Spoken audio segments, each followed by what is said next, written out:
Hello guys, welcome to this channel. I hope you guys are doing well. Before we start, make sure to subscribe to this channel and hit that notification bell to get updated from us.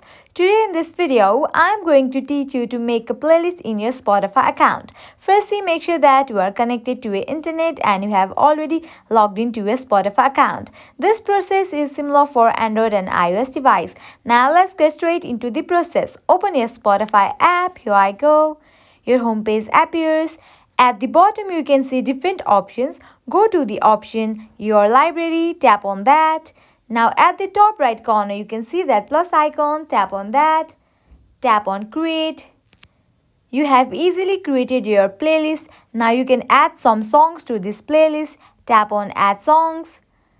Here you can search for the song you like. Also, you can add some songs by tapping on plus icon. In this way, you can easily create your playlist in your Spotify account.